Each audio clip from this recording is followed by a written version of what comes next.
It's safe for all of us to sing it. Sweet Home Alabama. Yes, it's time to celebrate because Alabama is sending a huge message to not only gold and silver stackers in the state of Alabama, but across the nation, and yes, around the world. But what's even bigger news is the message that they are sending to the Federal Reserve and central banks around the world. I'll discuss all of that in this video as we explore.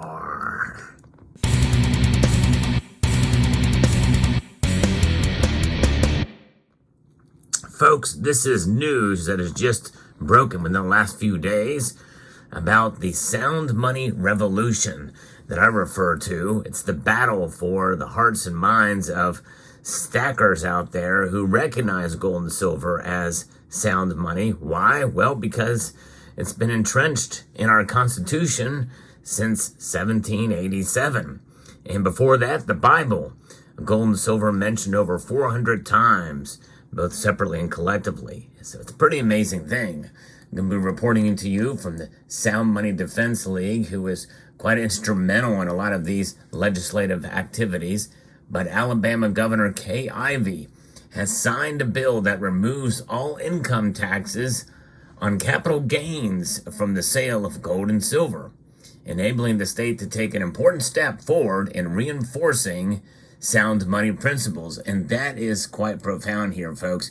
And although this story, on its surface, by itself may not be a big deal, but other states have done the same thing. And when we see states not only take away sales tax on gold and silver, but remove capital gains tax, that is big. And every state that does it now, from this point forward, is even bigger because it's like the domino effect. And it's an effect that essentially, really, he sends a strong message to the Federal Reserve that, hey, we are recognizing gold and silver are at least assets that should not be taxed because of what the foundations of what they have been for thousands of years. And Alabama here is just short of calling it sound money. Other states have recognized it as actual money that can be used for transactions, essentially as currency, recognizing gold and silver as currency for exchanges within that state. Alabama's not there yet, but this takes them a step closer.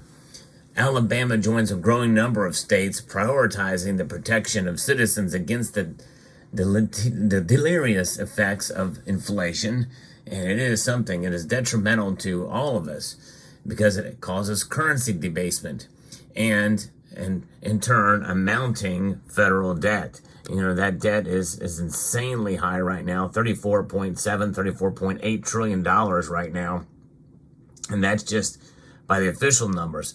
We have a combined debt in the United States of well over $100 trillion. It's insane by any measure. I don't care what your political stripe is. And by the way, it's a bipartisan problem. Gold and silver constrain spending. And by their very nature, by their very existence, the rarity of these metals, the rarity of them to be utilized in transactions, because you cannot print silver, you cannot print gold.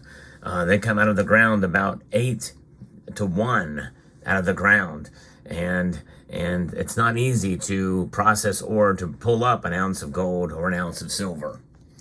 Enactment of Senate Bill 297 makes Alabama the 13th state now in the nation that does not impose capital gains taxes on sales of gold and silver. This is good news. Under the law's provisions, any profits or losses arising from the sale of precious metals, as reported on federal tax returns, will be excluded from the calculation of an Alabama's taxpayers' adjusted gross income.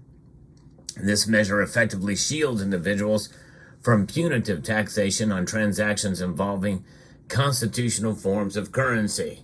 And again, why do they call it constitutional? Well, because it is a pillar of economics and stability throughout history, and even mentioned by name in the United States Constitution, Article 1, Section 10.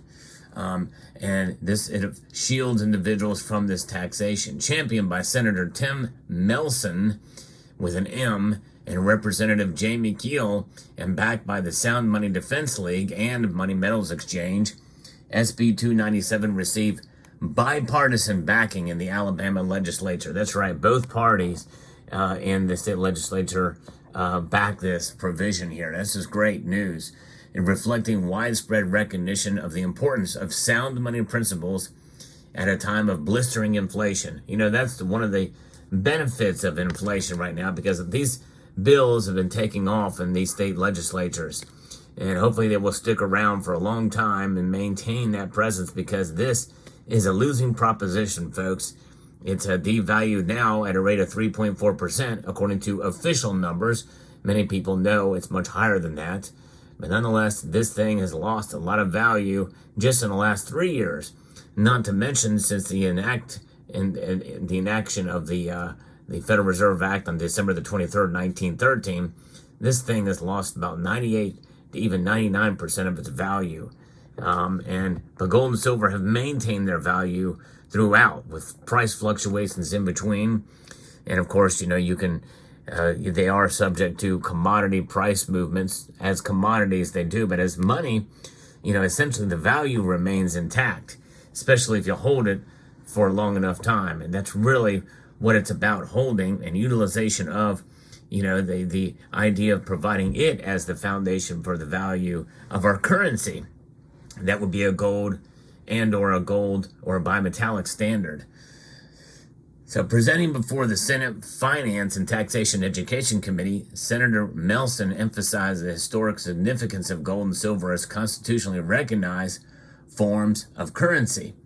And he says that they're mentioned by name in the United States Constitution. So, by eliminating the taxes on transactions involving these precious metals, we affirm our commitment to upholding the principles of sound money and protecting the savings of our constituents. Amen. It is widely known that gains realized from the sales of precious metals don't reflect genuine value appreciation, but rather reflect the continual depreciation of the U.S. dollar. Despite this reality, the Internal Revenue Service takes the position that federal income taxes should be paid on such transactions. That's immoral, folks. And most states find themselves taking this position by default. This is why it's a victory that Alabama is doing this. J.P. Cortez, who is the executive director of the Sound Money Defense League, stressed the importance of Alabama's proactive stance in the face of inflationary pressures. Inflation erodes the purchasing power of individual savings and undermines economic and social stability. Alabama's decision to opt out of this taxation scheme makes it the 13th state in the country to end this tax, with increasingly more states to follow. It's ironic that they're the 13th, and when you think about it, they are essentially declaring independence from the Federal Reserve with this move, as in a partial way at least, like the original 13 colonies did at such a time, and further bolsters and increases the strength in numbers of these states doing this. Nebraska passed their own version of this bill earlier this year. Arizona, Arkansas, and Utah approved similar measures in recent years. And Iowa, Georgia, Oklahoma, Missouri, and Kansas also considered income tax exemptions in 2024, with several approving the bill across multiple committees and chambers. It's a slow roll as it goes through some of these legislative processes, but with victories like this, with it actually being signed into law by the governor, I think tells us a whole lot in this case. It is quite a thing. It is encouraging to see this, and I applaud the governor and the legislature and the body for making this happen. Alabama joins Utah, Wisconsin, Nebraska, and Kentucky as states have enacted pro-sound money legislation into law so far in 2024. I think it's going to continue, and I hope it does, as inflation continues to deprive us of our savings. And really, it's a hidden tax, and it's become pretty apparent for most Americans. Now, you may remember where I covered the story about U.S. Congressman Alex Mooney, who reintroduced the Monetary Metals Tax Neutrality Act last week to eliminate the federal capital gains tax on all gold and silver coins and bullions. And I think that's been about 2 weeks ago now.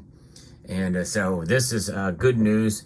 We'll see if we get it on different fronts here. It'd be nice to see Alex Mooney's bill make it, be on committee. I kind of doubt it will, but it's a long shot. But I think as long as it continues and he reintroduces this, and maybe it will be taken up, especially if we get a favorable legislative victories in Congress, in the federal Congress, the U.S. House of Representatives and Senate in this year. So everybody should be involved in the political process, and I think we should vote for folks that will be open to and friendly to sound money principles, not only in the U.S. Congress and Senate, and presidency, obviously, but also in our state legislatures, no matter what.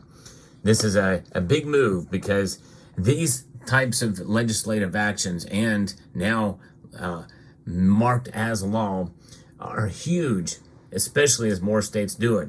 The next state that does it, it's going to be an even bigger deal because they're piling on. And it's a further victory in the battle, in the war for sound money, a battle won, and will continue, continues to wage this war. So I think this is the best thing to do because, in a sense, it makes the Federal Reserve pretty much impotent. If we see all of the states, or a vast majority of them, recognize gold and silver as transactional currency and as money. You see that happen, then the Federal Reserve essentially becomes impotent in that regard.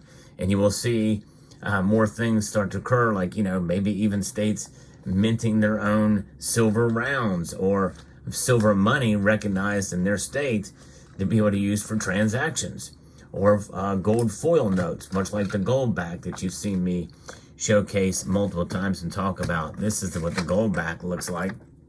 You have these, as long as it's traded on based off the market value of it for the gold, and it's based off of an exchange rate that is respected, and so far that seems to be the case, then, that's going to be a practical way that people can actually utilize.